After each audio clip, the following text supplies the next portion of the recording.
Misteri kematian seorang mahasiswi di kamar indekos di Mataram, Nusa Tenggara Barat akhirnya terungkap. Korban ternyata tewas dianiaya oleh pencuri. Tak hanya nyawa yang dihabisi, ponsel dan motor korban juga digasak.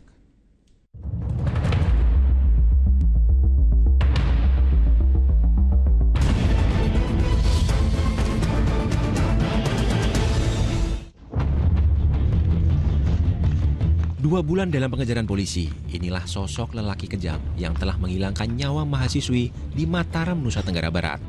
Di usianya yang menginjak 17 tahun, remaja ini harus berurusan dengan polisi. Iya, penyebab kematian seorang mahasiswi asal Sumbawa itu baru terungkap setelah adanya laporan keberadaan motor korban di wilayah Punia, Mataram. Benar saja, motor korban ternyata dibawa pelaku pembunuhan mahasiswi bernama Nadia Dwi Ramadhani. Sejak awal kematian mahasiswi sebuah perguruan tinggi negeri di Mataram itu memang terasa janggal dan terindikasi jadi korban pembunuhan. Selain ditemukan luka memar bekas cekikan, ponsel milik korban juga hilang. 2 hari sebelum ditemukan tewas, nomor ponsel korban bahkan tak bisa dihubungi. Kondisi itulah yang menimbulkan kecurigaan hingga membuat teman mendatangi indekos korban. Kecurigaan yang mengemuka memang benar adanya.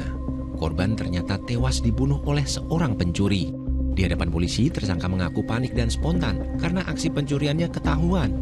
Saat pelaku mengambil kunci tersebut, korban terbangun dan sempat berteriak sehingga pelaku membekap korban sampai korban tidak sadarkan diri. Karena pelaku merasa masih ragu, korban hanya berpura-pura tidak sadarkan diri, maka pelaku kemudian melakukan mencekiknya. Bukan kali pertama dilakukan. Hasil pemeriksaan polisi, tersangka merupakan residivis kasus yang sama. Setelah dilakukan pemeriksaan lebih lanjut, pelaku ini merupakan residivis pencurian sebanyak 2 kali. Ditambah lagi merupakan pelaku penikaman di 3 TKP yang ada di wilayah hukum Polresta Mataram.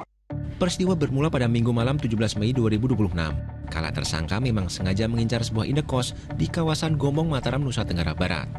Masuk lewat pintu belakang, satu persatu pintu indekos coba dibuka. Namun hanya pintu kamar indekos korbanlah yang tak terkunci. Manfaatkan korban yang tengah tertidur lelap, tersangka lantas menggasak 2 ponsel serta sebuah kunci motor korban. Saat pencurian berlangsung, korban pun terbangun dari tidur. Tersangka yang panik lantas membekap dan menganiaya korban hingga tewas. Tersangka pun kabur dengan membawa 2 ponsel dan sepeda motor milik korban. Atas tindakan kejinya, tersangka terancam pidana berlapis, pencurian hingga pembunuhan dengan ancaman penjara 15 tahun lamanya. Tim MTek Media melaporkan.